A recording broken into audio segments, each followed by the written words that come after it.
All right. Yeah, that's grand. We're live now. So, second person we had in the channel today, we got Maxi Hughes on. How are you keeping, man? How are you keeping? Very well, thank you. How are you doing yourself?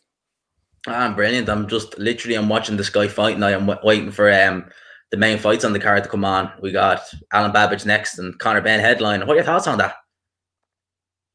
Um, I'm looking forward to seeing the Babic, is it? Yeah, yeah. He looks a bit of a savage and he likes to go in for the kill. And especially the main fight, Conor Ben, looking to see him in a good fight, see if he can step up to the next level. I know. And Babbage is he's fun to watch. He just goes in there, no regard for anything, and just starts swinging. He's one of those fighters where he's just value for money. He's fun to watch, but he's He's had been a a few good fights fight. this year. He is a good fighter, but it's funny, right? He's had three fights this year. I think you're one of the only other people, probably in the world, who's had three fights in 2020, and you've won them Yeah, all. 2020 for most people has been an absolute write-off. I mean, for pretty much everyone's been. It's probably been the best year of your pro career, has it? yeah, and I'm absolutely devastated that I couldn't got out in December as well. I was going to ask, were you going to get out actually before the end of the year, or was there anything planned? Or As soon as I got back from Dubai, I was Mhm. straight on to Lee um, of MTK, and I says, "What's chances, Lee, that I can get out in December to defend this new belt?" And he says probably unlikely. He says we've already got shows booked up for the rest of the year, and they're already full. So I says, "No worry." I did hurt my hand, come away with a hand injury from that fight, so it would probably thought best that I had a proper rest because I had two back-to-back training camps with Jono and then straight into the fight with Victor. So it's been good to have a rest and let my hand heal a bit. So yeah, it was probably right. Speaking of the fight though with Jono, I mean, he was coming off the back of a win over Scott Quick, and a lot was made with the way like he just went in there and dominated Quick. You were kind of brought in as the opponent. Did that is that something that you're used to now, just kind of coming in and like being the away fighter, or do you think that now, given the 2020 you've had, that's kind of gone? That you're more so going to be like you're the guy getting these wins, and now you're going to be the main kind of in-house fighter because you are with MTK as well, aren't you? Yeah, I am now. Yeah, with the fight being brought in for Jono, I had a feeling that there was sort of. I mean, I thought it were a risky fight for Jono coming off that win against Quigg, looking at fighting for another world title. Mm-hmm. Very, very risky to pick me as an opponent. And one thing that offended me, one bookmaker, I don't know which one it was, and I'm only gutted I found out after the fight, but they had me as a 25 to 1 underdog, which is ridiculous. To say that the level that I'm at and the level that I've lost at, um, to be a 25 to 1 underdog, if I'd have known that, I'd have probably put my mortgage on it because I was confident. I knew I would come in an opponent to keep Jono busy, but I was confident that I could win. So yeah, but going forward now, as getting them two wins and being looked at, I'll still go in with the same mentality. Not as that I'm an underdog, but I just won't underestimate anybody. I won't have a chip on my shoulder, and I won't walk in there full of myself. I'll still go in there with the same focus and just get the job done. I have to ask as well because you're a fighter who you've had your setbacks. You've lost to guys like Sam Bowes and Martin J. Ward. At the time you fought those guys, it's fair to say that you were kind of a part-time boxer. You were working as well on the side. What's it been like being able to go full time and just do focus 100% on boxing and kind Well, of not worry about I still am a part-time boxer, really? believe it or not. Still got my day job, yeah. Still 8 to 9 hours on sites every day, building Really? sites. Um, yeah, so with the Jono fight, obviously we fought on a Wednesday midweek. Mhm. So I did break up the week before. So I broke up the Friday. I had the weekend off, and then Monday, Tuesday, Wednesday. And then same for the Victor fight. I worked right up till the week before the fight, and then I finished work the Friday. And then the Monday I was flying out to Dubai, so I had to have time off. The thing that hurt most coming back from Dubai is I wanted to get straight back to work on Monday, but I had to have 2 weeks isolation at home. So Oh, gutted about that. Does that like I just can't fathom it though, like how you could be at like that kind of level but work as well. You kind of wonder to yourself, like if you were at this full time Monday to Friday non-stop, where would you go then? Kind of it really is it hard to Yeah, find the balance, or does it tire you? it is tough, but I've got my wife does a great job, keeping everything running all right in the house, and she'll let me, you go out, do your run, do your training, and finding balance is still spend time with her and spend time with my daughter. But how we've got it at minute in the gym, training, training the once a day on a night. Don't get me wrong, it's hard finishing work after being at work all day. But it just I seem to be able to do it, and it works. And until I get that massive fight where I know there's big money coming in, I'll still I'll still be able to I still feel like I can work and get fit for 10, 12 round fights. I think as well as I've got older, I've learnt the importance of resting and having full days off without doing anything and worrying about all like that. And not only that, I think between fights, like now, I've got no scheduled date, but I'm still pretty fit. Like today, I've been down to Norwich and sparred 8 rounds with Ryan Walsh, who's obviously we know what level Ryan's at. So Yeah.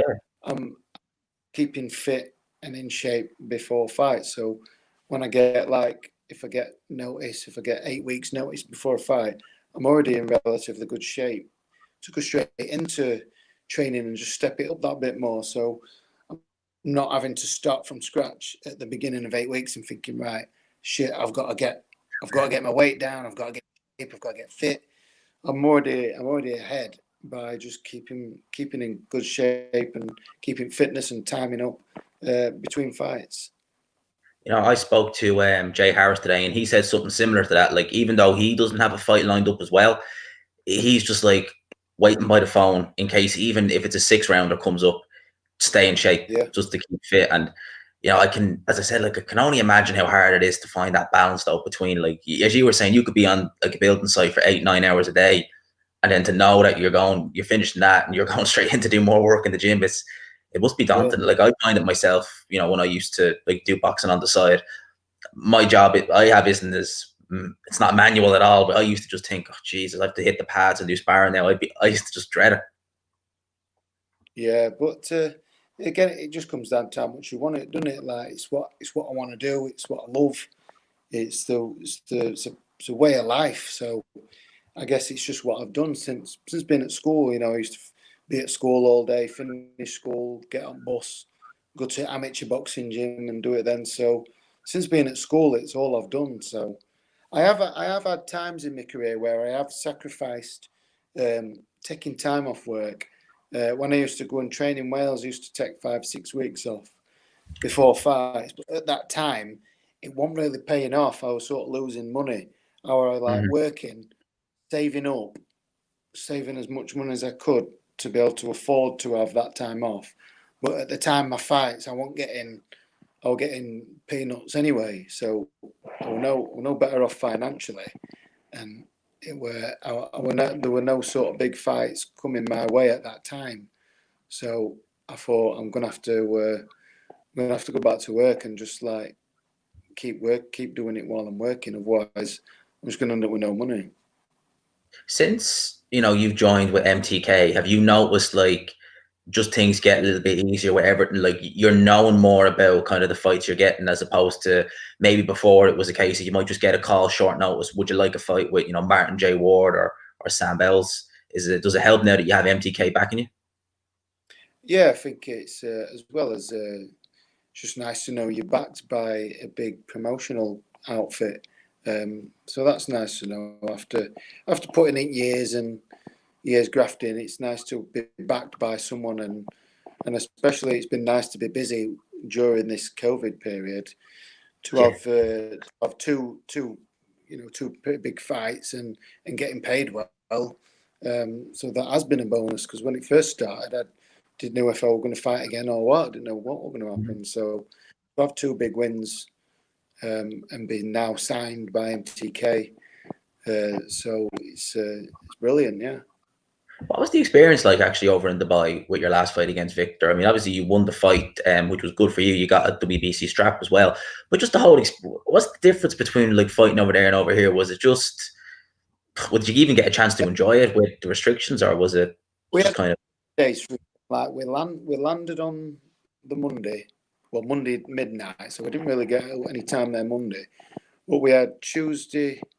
We sort of had 2 days, Tuesday and Wednesday. Were sort of 3 days. We could just go. All my training was done, so I didn't need to worry about training. It was sort of tapering down. The room that they put me in were massive, so I could do a bit of shadow boxing in my hotel room. We know somebody over there as well. Somebody from UK who now lives over there. We went to meet them at their place, stunning hotel, and just a little walk from the beach. So got to go down there, and then he got his chauffeur to give us a tour around Dubai, and got to see some sights and see all the big building, Burj Khalifa. So we did that bit of time, and then it wasn't until Thursday when we got the weigh in, we had the COVID test, and then it was like, right, let's get down to business now. So we had 2 days. We had to get wander about and go and see a few sites. So yeah, it were a good experience. I did really enjoy it, and it was nice. Obviously, weather were changing in UK, so it were nice to go somewhere abroad where it were red hot. Yeah, it was lovely. Yeah, but good experience, and I'd love to fight there again. Great venue as well. Yeah, it And looked. as there were a couple of people in there. I think there must have been 30 odd people in there. Obviously, all spaced out. But they're saying when the venue is in full, where you can let a crowd in, because it's like a dome. It says like the noise and the atmosphere really echoes, and it's a great place for atmosphere, and it's like a little fighting pit.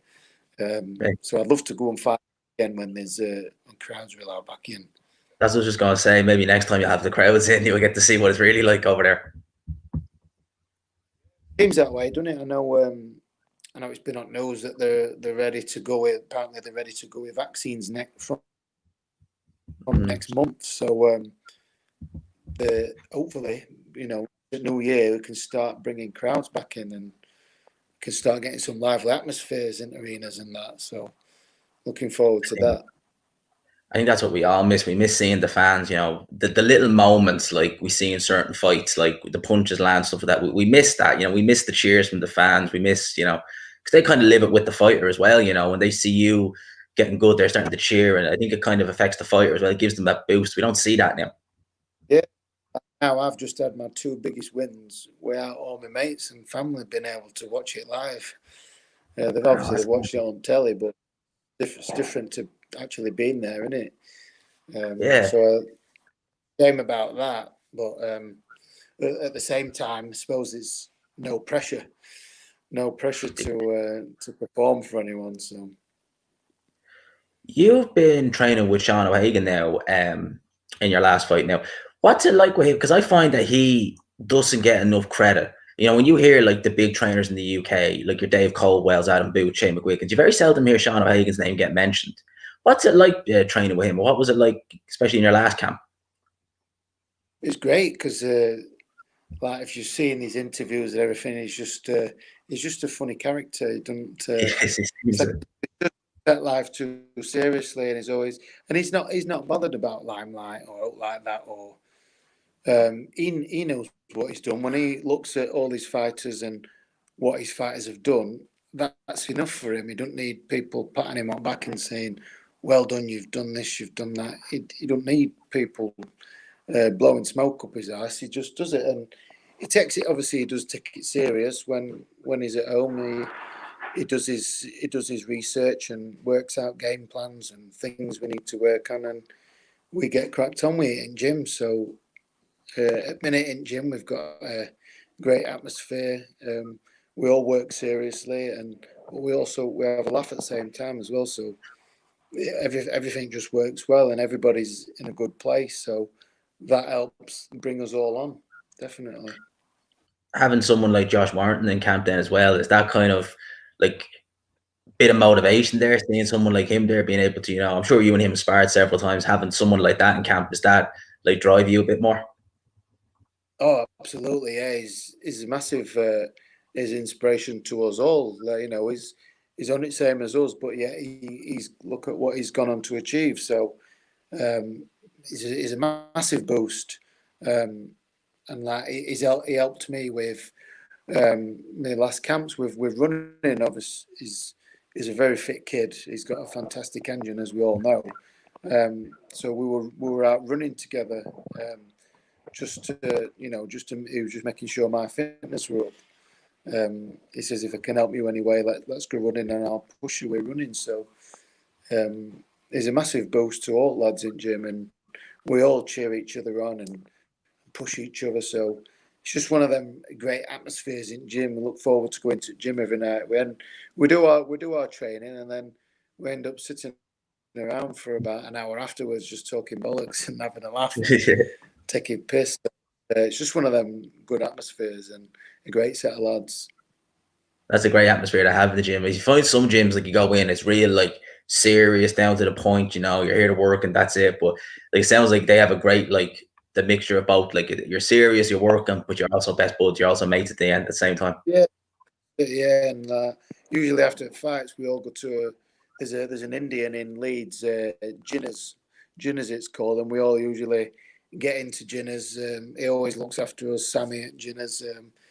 We always go in there and we have a good meal after, and celebrate, and we all get something nice to eat and a few beers and that. So it's good. It's good to do our work and then come away from the gym and still talk about it and enjoy ourselves with some nice food and that.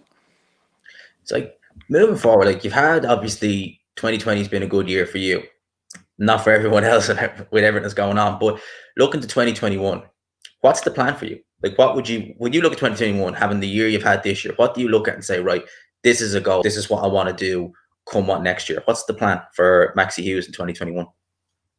I'm still waiting to hear some confirmation back of a next fight date, etc. But with winning the WBC International, I thought I'd have gone into top 15 in world, but I've just landed just outside. I'm currently ranked by WBC at number 16.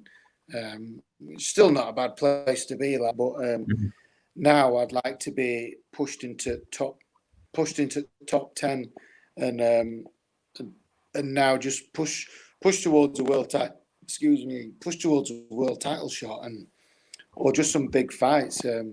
And having experience fighting abroad in Dubai, I really enjoyed it. I think the next place on my list is sort of anywhere in America. I'd love to go and fight. So that's definitely something I'd like to do, is go and fight in America.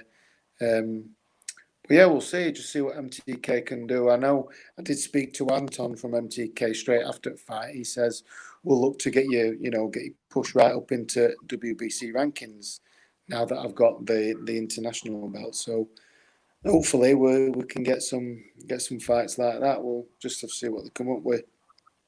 I think that that sounds like a great way. Like, it's nice that you have like that little title as well, that it opens doors for you, sort of way. Like, you have, like, even though we complain about those little trinket belts, they do open doors for like fighters like yourself to get in there and get amongst those names. I agree. I think there is too many belts out there at the minute. But what I suppose what they are great for on the flip side is, like, I've won that now. It's a good looking belt. It's just sat up there on mantelpiece.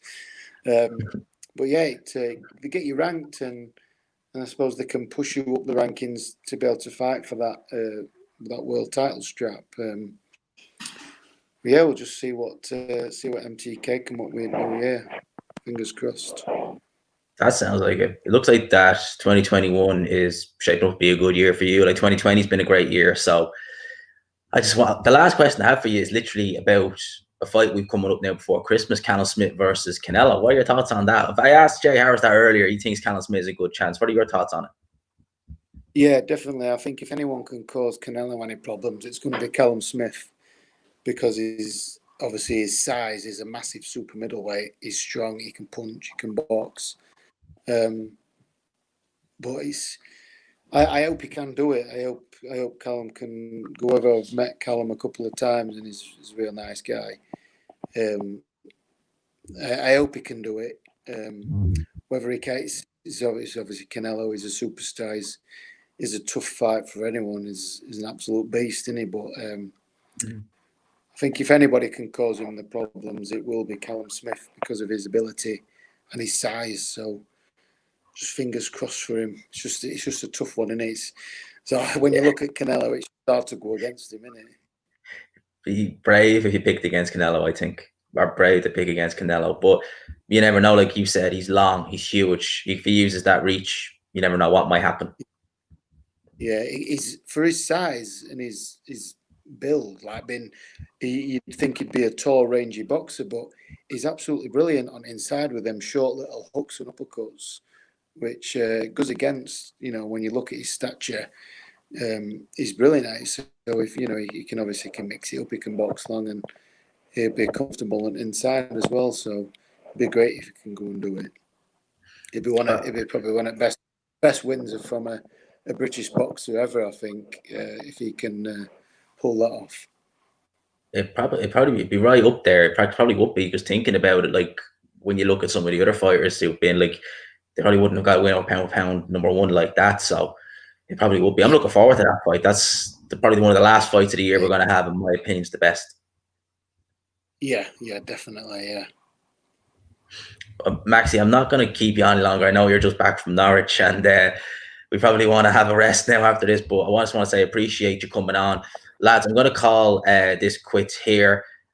Big up to Maxi Hughes. Like I said, I'm going to leave a link to your Instagram account, Twitter account in the description of this video. So if anyone wants to go over and check it, you can. And the minute I hear you've got another fight, I'll definitely look to get you back on here and get another interview, have a chat about that. So much appreciated for this. And lads, I'm going to call it quits here. So big up to Maxi Hughes. Yeah. Big up